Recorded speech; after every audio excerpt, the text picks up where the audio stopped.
Hello दोस्तों, कैसे हैं आप सब। तो चलिए शुरू करते हैं आज की कहानी। आज की कहानी हमें अजीत भाई ने भेजी है।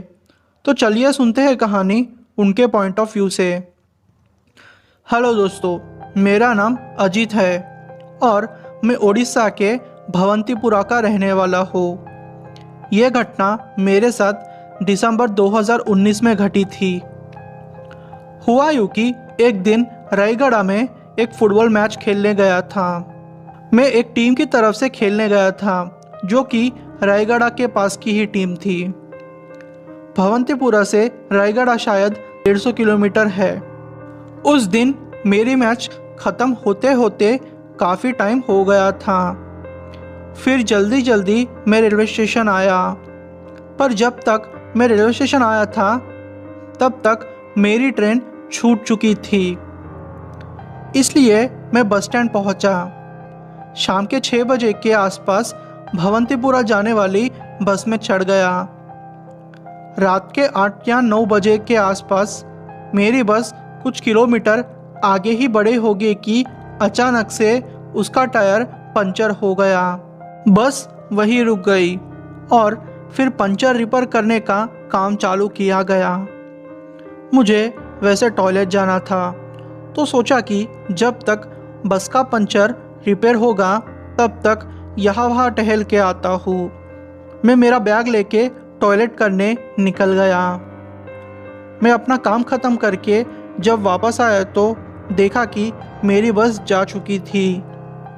वो एरिया भी जंगल जैसा था। मुझे कुछ भी समझ नहीं आ रहा था।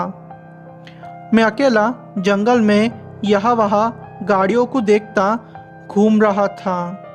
वैसे रात भी काफ़ी हो चुकी थी और बस भी नहीं दिख रही थी। मोबाइल की लाइट के सहारे मैं आगे बढ़ रहा था। मुझे बहुत डर लग रहा था, पर फिर भी मैं आगे बढ़ा ही जा रहा था। जाते जाते मैंने रोड के दूसरे साइड पे कोई हो ऐसा मुझे लग रहा था और अचानक से क्या हुआ कि मैं भागने लगा। अचानक से मुझे ऐसा लगने लगा कि मेरे पास कोई है, जैसे कि मेरे साथ कोई चल रहा हो। मैं जब पीछे पलटा तो देखा कि कोई नहीं था। मैं फिर थोड़ा आगे बढ़ने लगा। थोड़ा आगे गया होगा कि मैंने एक लड़की को देखा। वो लड़की एक बच्चे के साथ थी। सच बोलूँ तो मैंने आज तक इतनी खूबसूरत लड़की कभी नहीं देखी थी। मैंने उस लड़की को पूछा कि आप इतनी रात को यहाँ जंगल जैसे इलाके में क्या कर रही हो, वो भी एक बच्चे के साथ। उस औरत ने बोला कि मेरे पति और मेरे गांव वालों ने मुझे डायन करार दिया है और मुझे मारने की कोशिश की। मैं उन सब से बच के यहाँ तक आ गई हूँ। उसने फिर मुझसे पूछा कि आप यहाँ कैसे। तो फिर मैंने उसको बोला कि मैं यहाँ फुटबॉल खेलने के लिए आया था और मेरी ट्रेन के साथ साथ बस भी छूट गई है और मैं यहाँ फंस गया हूँ। मैं न जाने उसके साथ बातें करते करते उसके पीछे चलते जा रहा था। बातें करते करते हम लोग एक झोपड़ी के पास आ गए। फिर वो बोली कि यहाँ ठंडी ज़्यादा है। मैंने अपनी बैग से रज़ाई निकाल के उसको दी और कहा कि मैं इमरजेंसी के तौर पर बाहर जाते वक्त रखता हूँ। मैंने अपनी जैकेट उतार के उस बच्चे के ऊपर ढक दी। मैंने वहाँ झोपड़ी में सारी रात गुजारी। सुबह जब मेरी आँख खुली तो वो औरत और उसका बच्चा गायब था। उसको मैंने बहुत ढूंढा, पर वो मुझे नहीं मिली। मैं बाहर आ गया। रोड पर मुझे एक आदमी मिला। वो बोला कि तुम यहाँ से कैसे? मैंने उसको रात की सारी बातें बताई। तो उसने बोला कि भाई, तुम्हारी किस्मत अच्छी है और जो लड़की के साथ तुम थे वो एक चुड़ैल थी। अब तक जो भी आदमी उस औरत के पास गया है वो कभी वापस नहीं आया। वो औरत हर आदमी को ऐसे ही फंसाती है। उसकी मौत पक्की होती है। मैं ये सुन के बहुत डर गया और शॉक्ड हो गया। मुझे कुछ दिन लगे उस डर से बाहर आने को। मैं आज तक यही सोच रहा हूँ कि मेरे साथ ये सब कैसे घटा। दोस्तों, भले ही आपको ये कहानी डरावनी ना लगे, पर फिर भी इसमें कहा हर एक वर्ड सच्चा है। मेरा नाम ऋषभ है और मैं राजस्थान के एक छोटे से गांव का रहने वाला हूँ। मेरी उम्र 20 साल की है। ये घटना मेरे साथ जून 2015 में घटी थी। ये घटना मेरे साथ मेरे बड़े भाई के घर में घटी थी। मेरा बड़ा भाई भाभी के साथ अलग से रहता था। हमारे गांव से तकरीबन 2 किलोमीटर दूर मेरा बड़ा भाई रहता था। वहाँ वो एक छोटी सी नौकरी करता था। हुआ यूँ कि उसने वो घर रेंट पे लिया था और मकान मालिक ने ये बोला था कि ऊपर वाले कमरे में कभी मत जाना और उस कमरे को बंद ही रखना। तो नीचे वाला पूरा पोर्शन मेरे बड़े भाई का था। हुआ यूँ कि मैं जब मेरे बड़े भाई के घर गया तो उसका घर देख के मैं चौंक गया, क्योंकि इतने कम रेंट में इतना बड़ा घर मैंने एक्सपेक्ट नहीं किया था। पहले ही दिन मुझे उस घर में घुटन जैसा महसूस हो रहा था, जैसे कि एक अंधेरे में मैं कैद हूँ और सांस लेने के लिए हवा भी नहीं है। मुझे कुछ गड़बड़ लग रही थी, पर मैंने सोचा शायद ये मेरा पहला दिन है तो मुझे ऐसा महसूस हो रहा है। दूसरे दिन जब सुबह हुई तो मुझे कुछ कुछ ठीक लगने लगा। जब मैंने मेरे बड़े भाई से ऊपर वाले कमरे के बारे में बताया तो उन्होंने कहा कि इस कमरे में जाना मना है, क्योंकि मकान मालिक ने हमें जाने से मना किया है। वैसे मैं इन सब चीज़ों में मानता नहीं था, तो सोचा कि क्यों इसने ऐसा कहा होगा। मेरी उत्सुकता और बढ़ गई। मैं उस कमरे में जाकर देखना चाहता था कि वहाँ आखिर क्या है। तो मैं वहाँ जाने के लिए निकल पड़ा बिना सबको बोले। शाम के तकरीबन 6:30 बज चुके थे। मेरा बड़ा भाई और भाभी दोनों टीवी देख रहे थे। मैं छुपकर ऊपर वाले कमरे के दरवाजे के पास आ गया। वहाँ ताला भी नहीं लगा हुआ था। मैंने वो दरवाज़ा खोला और अंदर जाने लगा। आप नहीं मानोगे, जैसे ही मैं अंदर गया वो दरवाज़ा धीरे धीरे बंद हो गया। मुझे बहुत डर लग रहा था। मुझे वहाँ किसी औरत के हंसी की आवाज़ सुनाई दे रही थी।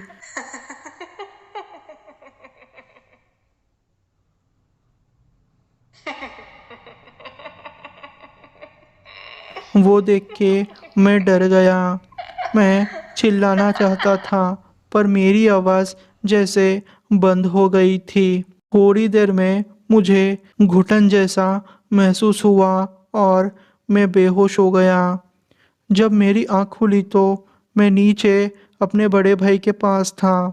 मेरे बड़े भाई ने मुझे खूब डांटा और फिर मुझे अपने घर भेज दिया। ये भले आपको सच ना लगे, पर मैं ही जानता हूँ मुझ पर क्या बीती होगी। उस दिन से मैं मेरे बड़े भाई के घर नहीं गया। उस टाइम मेरी भाभी प्रेग्नेंट थी। हुआ यूँ कि एक दिन अचानक से उनका पैर फिसल गया और उन्हें हॉस्पिटल में एडमिट करना पड़ा। फिर जाके पता चला कि उनका बच्चा गिर गया है। भाभी ने बोला कि उनको अचानक से ऐसा लगा कि किसी ने उनको पीछे से धक्का मारा हो, क्योंकि भाभी ऊपर वाले कमरे के दरवाजे के पास साफ सफाई करने गई थी। उस दिन भैया को भी मेरी बातों पर विश्वास हुआ और उन्होंने वो घर छोड़ दिया। तब से वो लोग भी उस एरिया में नहीं गए। मेरा नाम रिजवान है। मैं मुंबई का रहने वाला हूँ। ये घटना मेरे साथ घटी थी। ये मेरे ज़िंदगी की बहुत ही डरावनी घटना है। हुआ यूँ कि हमने यानी कि हमारी फैमिली वालों ने कहीं बाहर जाने का प्लान बनाया। हमने लोनावला जाने का प्लान बनाया। हम लोगों की ये पहली फैमिली ट्रिप थी, तो हमारे घर में सब एक्साइटेड थे। सारी तैयारी करने के बाद हम लोग हमारी गाड़ी में लोनावला के लिए रात के 10 या 11 बजे के आसपास निकल गए। हम लोग सफ़र करते करते एक जंगल जैसे इलाके में आ गए थे। हम लोग जैसे ही थोड़ा आगे गए, हमने ये नोटिस किया कि हम लोग फिर से उसी जगह पे आ गए हैं। हमारी गाड़ी लगातार आगे बढ़ रही थी। हम लोग घूम फिर के उसी जगह पे आ रहे थे। हम लोग जंगल में फंस गए थे। हम लोगों ने गाड़ी वहीं रोक दी। वहाँ एक बूढ़ा आदमी हमारे पास आया और बोला कि हम लोग उसे थोड़ा आगे छोड़ दे। हमने बोला कि भाई साहब देखिए, हम आपकी मदद नहीं कर सकते क्योंकि हमारी गाड़ी फुल है। वो रोने लगा, बोला कि मुझे थोड़ा आगे छोड़ दो। हम लोगों को लगा कि चलो कोई बात नहीं, छोड़ देंगे। हम लोगों ने उसको आगे बिठा लिया। उसके बॉडी से खराब बदबू आ रही थी। एकदम अजीब सी बदबू आ रही थी। फिर भी हम लोग आगे बढ़े। थोड़ा आगे जाके उस बूढ़े आदमी ने हमसे पूछा कि आप लोग भूत पे विश्वास करते हो क्या? हमने बोला ये सब बकवास है और हम इस बात पर भरोसा नहीं करते। हम लोगों में से 2-3 फैमिली मेम्बर्स ने कहा कि हाँ, हम लोग भरोसा करते हैं, पर मैंने तो मना कर दिया। वहाँ से थोड़ा आगे बढ़ के 15 मिनट हुए होंगे कि हमारी गाड़ी एकदम से खराब हो गई। हमारे अंकल जो कि गाड़ी चला रहे थे, वो गाड़ी चेक करने के लिए बाहर गए। वो आदमी को जब हमने देखा तो उसकी आधी बॉडी ही दिख रही थी, मतलब कि उसका सर नहीं था। वो नज़ारा देख के मैं बहुत ही डर गया। वो नज़ारा दिखने में बहुत ही डरावना था। मेरी मम्मी तो बेहोश हो गई थी। मैं आपको बता नहीं सकता कि मैं कितना डर गया था। ये स्टोरी आपको बताते वक्त भी मेरे रोंगटे खड़े हो गए हैं। हम लोग वापस से गाड़ी लेके आगे बढ़ने लगे। हम लोगों ने जब हमारे अंकल को देखा तो उनकी भी आंखें लाल हो गई थी।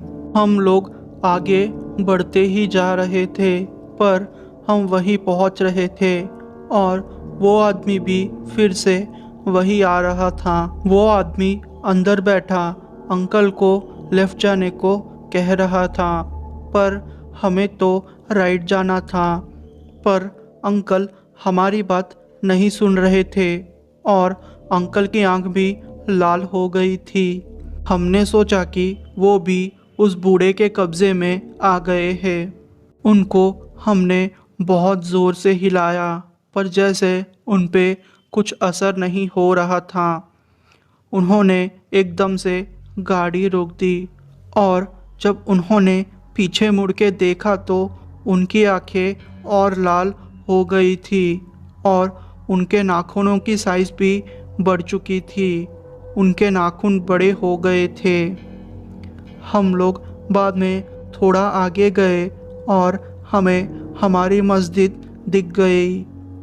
हमने ऊपर वाले से ये प्रे किया कि हमें सेफली पहुंचा दे और थोड़ी देर में सब कुछ ठीक हो गया और हम सेफली अच्छी जगह पर पहुंच गए। हमारे सबका झाड़ फूक किया गया, फिर जाके हम लोग ठीक हो गए। मैं आपको नहीं बता सकता कि ये कितनी खतरनाक घटना थी जो हमारे साथ घटी थी। ये स्टोरी में कहा हर एक वर्ड सच्चा है। उस रात को हम कभी भी नहीं भूल सकते। मेरे तो अभी भी रोंगटे खड़े हो रहे हैं। मेरा नाम स्वप्निल है और मैं महाराष्ट्र के एक छोटे से गांव का रहने वाला हूँ। मेरी उम्र 25 साल की है और मैं एक स्टूडेंट हूँ। ये बात मैं 2015 की है। हुआ यूँ कि एक रात मुझे मेरे पापा ने खेत में फसलों की रखवाली करने के लिए भेजा था। मैं रात के 8 बजे खाना खा के खेत की ओर निकल पड़ा। तकरीबन 8:30 बजे तक मैं अपने खेत पहुंच गया। थोड़ी देर में मेरे बड़े भाई ने मुझे फ़ोन किया और कहा कि तू है ना, घर पे आ जा, खेतों की रखवाली करने के लिए मैं जाऊंगा। मेरे भाई को खेत आने तक रात के तकरीबन 11 बज चुके थे। मैं 11 बजे तक हमारे खेत में ही था अपनी फसलों की रखवाली के लिए। उसके आते ही मैं अपने घर जाने के लिए निकल गया। रास्ता काफ़ी सुनसान हो चुका था। मैं ऐसे ही चलते जा रहा था। खेत से गाँव के बीच का रास्ता तकरीबन 2 किलोमीटर का है और हमारे खेत बहुत अंदर है। मैं ऐसे ही चलते जा रहा था।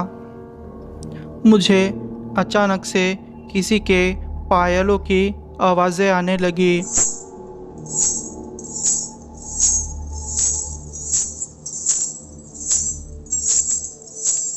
मैं उस आवाज़ को सुन के ये जान गया था कि ये किसी चुड़ैल का काम है। मेरी दादी हमेशा कहती थी कि ऐसी आवाज़ों को नज़रअंदाज करके आगे बढ़ना चाहिए। मैं ऐसे ही मन में भगवान का नाम लिए आगे बढ़ता जा रहा था। थोड़ी देर में मुझे किसी के पैरों की आवाज़ आने लगी। वो भारी कदम मेरी ही ओर बढ़ रहे थे। अचानक से मेरे मुंह से चीख निकल गई क्योंकि मेरे सामने एक औरत थी। वो औरत दिखने में बहुत भयंकर थी। वो मेरे सामने आई और ज़ोर ज़ोर से हंसने लगी।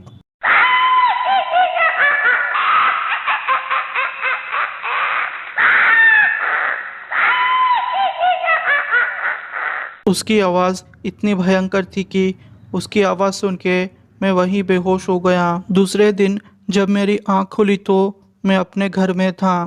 मैंने रात की सारी बातें अपने घर वालों को बताई। मेरा झाड़ फूक किया गया, तब जाके मैं ठीक हो पाया। ये कहानी भले आपको झूठी लगे पर यह कहानी एकदम सच्ची है। मेरा नाम किरण है और मैं असम का रहने वाला हूँ। ये घटना मेरे साथ कुछ ही दिन पहले घटी थी। हुआ यूँ कि मैं उस्मानिया यूनिवर्सिटी का एक स्टूडेंट हूँ। आपको तो पता ही होगा कि कोरोना की केसेस की वजह से हमारी एग्ज़ाम्स कैंसिल हो गई थी। तो बात उस दिन की है जिस दिन हमारे एग्ज़ाम्स कैंसिल होने का नोटिफिकेशन हमें आया था। मेरे साथ मेरे 2 दोस्त थे। फिर हमने सोचा कि वैसे तो एग्ज़ाम्स कैंसिल हो चुके हैं और हमारे हॉस्टल में भी हमें खाना देना उन्होंने बंद कर दिया था। तो हमने सोचा कि क्यों ना अब घर चले जाए। वैसे भी 15-20 दिन तक एग्ज़ाम्स नहीं रहने वाले हैं। इससे अच्छा हम लोग घर चले जाएंगे और एग्ज़ाम्स की डेट होते ही हम लोग वापस आ जाएंगे। दोस्तों से कहा कि चलो यार हम लोग घर चले जाते हैं, वैसे भी बहुत दिन हो चुके हैं हम लोग घर नहीं गए, तो इस बहाने घर वालों से मिल लेंगे और जब डेट्स आएंगे तो वापस आ जाएंगे। मेरे दोस्त ऋषभ के पास कार थी, वैसे भी हमारी कोई एग्ज़ाम्स नहीं थी और ऋषभ ने कहा कि चल यार हम लोग असम घूम आते हैं। तो हम लोगों ने सोचा कि उसके गाड़ी में पेट्रोल डलवाएंगे और घर पहुंच जाएंगे और फिर थोड़े दिन यहाँ वहाँ घूमकर फिर ऋषभ के साथ ही वापस चले आएंगे। वैसे भी इस पैसे वाला था और वो भी फ्री ही था और टाइम की कोई दिक्कत नहीं थी। हम लोग फिर असम जाने के लिए दूसरे ही दिन निकल गए।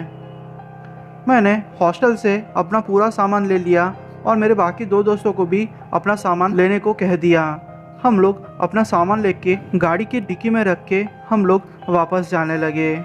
जैसे ही रात होती हम लोग किसी ना किसी जगह पे रुक जाते, क्योंकि आपको तो पता ही होगा कि नाइट कर्फ्यू का माहौल था। ज़्यादा लोग बाहर भी नहीं निकल रहे थे, गाड़ी अभी इक्का तुक्का हमें दिख रही थी।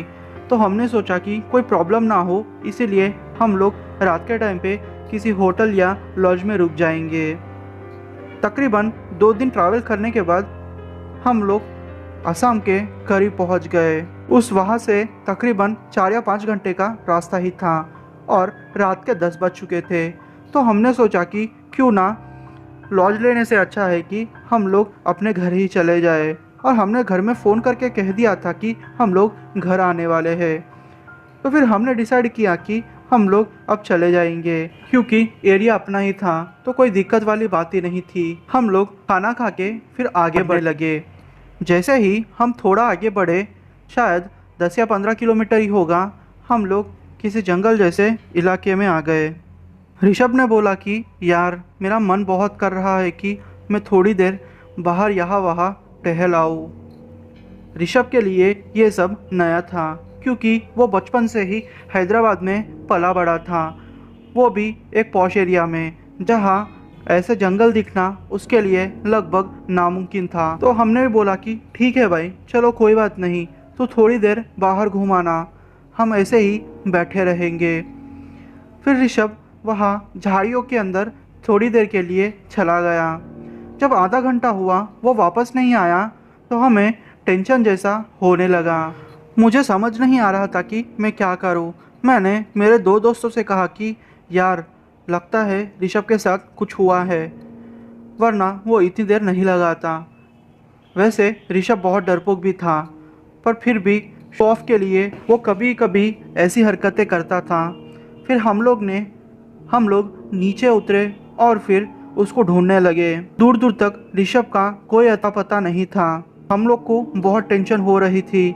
हम क्या करें, हमें कुछ समझ में नहीं आ रहा था। मैं तो बहुत डर गया था, क्योंकि मेरे कहने पे ऋषभ को उसके मम्मी पापा ने मेरी गारंटी पे हमारे साथ भेजा था। अगर उसको कुछ हो जाएगा तो मैं ही उस चीज़ का जिम्मेदार होगा। फिर हम लोगों ने ऋषभ को पीछे की तरफ ढूंढना स्टार्ट कर दिया। तकरीबन 2 या 3 किलोमीटर हम लोग जंगल के अंदर चले गए। फिर एक जगह जाके हमने देखा कि ऋषभ ऐसे ही हमारी तरफ पीठ करके पैर पलटाए हुए बैठा हुआ है। हमें कुछ समझ में नहीं आ रहा था। मैं ज़ोर से चिल्लाया, ऋषभ यार तू कब से गायब है, हमें कितनी टेंशन हो गई थी तुझे पता है क्या। पर फिर भी ऋषभ ने कोई आंसर नहीं दिया। मुझे लगा कि शायद यह मजाक कर रहा होगा। जब मैं उसके पास गया तो उसे देख के मैं शॉक्ड हो गया। उसकी आंखें पलटी हुई थी, मतलब उसकी आंखों की पुतलियाँ मुड़ गई थी और सिर्फ सफ़ेद हिस्सा दिख रहा था। मुझे समझ नहीं आ रहा था कि मैं क्या करूं। मैं तुरंत ही ऋषभ को लेके गाड़ी में बिठाकर पास ही किसी गांव में चले गया। वो गांव वाले ऋषभ को देख के समझ गए थे। उन्होंने थोड़ी भी देर नहीं की और ऋषभ को लेके एक बाबा के पास चले गए। बाबा ने 3-4 घंटे कुछ मंत्र पढ़े, तब जाके ऋषभ की हालत में सुधार आया। पूछने पर बाबा ने बोला कि ऋषभ जब अंदर गया था तो उसके पैर से कुछ टकरा गया था और वो वहाँ सिगरेट भी पी रहा था। वो चीज़ जंगल में रहने वाली आत्माओं को पसंद नहीं आई, तो उन्होंने ऋषभ को बेहोश कर दिया और उसे ऐसे ही छोड़ दिया। ये तो खैर बनाओ कि ऋषभ को ज़्यादा कुछ नहीं हुआ, वरना वो आत्माओं को अगर ज़्यादा गुस्सा आता तो उसकी जान जाना पक्का था। और अच्छे से पूछने पर गाँव वालों ने हमें बताया कि एक औरत वहाँ रहती थी, एक औरत पागल थी और वही रहती थी। तो किसी ने उस औरत को गाड़ी के नीचे कुचलकर मार दिया था। तब से वो औरत सब लोगों को ऐसे ही सताती है, जंगल की आत्मा बनके। और हाँ दोस्तों, मैं आपको इस वीडियो के बारे में एक फैक्ट बताना चाहता हूँ। इसमें स्टार्टिंग में जो भी सीन है, बस का सीन, मैंने खुद से उतारा है। अगर आप चाहते हो कि मैं ऐसे ही वीडियोस उतार कर अपने वीडियोस में डालूँ, तो आप मुझे कमेंट बॉक्स में कोई ऐसी राय दे जो मैं ट्राई कर सकूं, जिससे कि अपनी वीडियो और नेचुरल लगे। और हाँ यार, एक्चुअली मैं हॉस्टल में हूँ, एग्ज़ाम्स के लिए आया था, तो शायद थोड़े दिनों में मैं अपने घर चले जाऊँगा। फिर आपको ऐसी कोई भी डिस्टर्बेंस मेरे वीडियो में नहीं सुनाई देगी।